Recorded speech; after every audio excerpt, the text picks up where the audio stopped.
Using the meds grid to plan and safely administer medications. This meds grid is a memory tool that students can use to organize their patients' medications for quick referral in the healthcare setting. This tool was created in conjunction of nursing faculty and students over time to prevent fumbling through drug cards and notes. It is not meant to be a lengthy outline of everything you may find in a drug reference, but instead a concise listing of the most pertinent information centered on the patient's needs. The categories include name, classification, and actions, administration, why this patient is receiving this med, incompatibilities, both drug to drug and IV compatibilities, major side effects and precautions pertinent to this patient, and nursing assessment data and special considerations.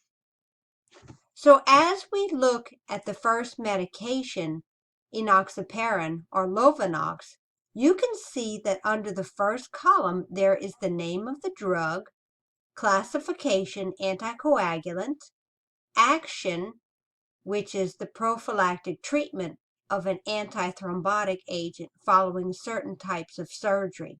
And the student went on to elaborate on how this drug acts physiologically in the body.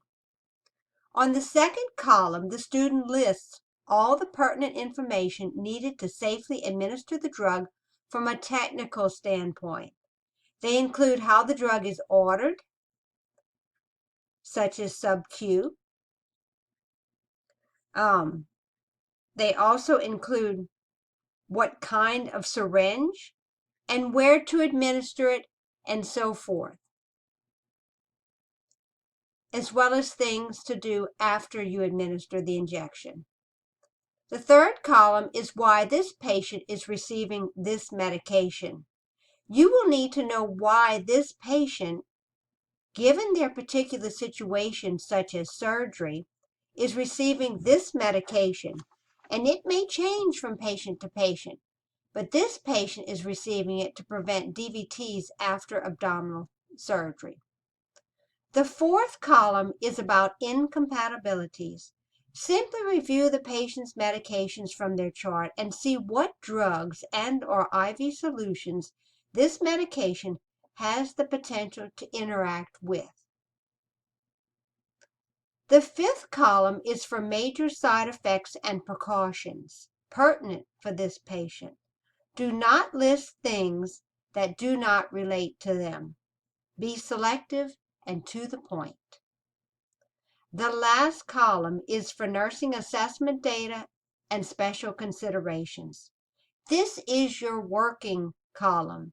It is where you place cues and tips for things you will want to research in the chart and assess your patient for prior to, during, and after administering the med. You can also include any patient teaching you would like to do related to this medication.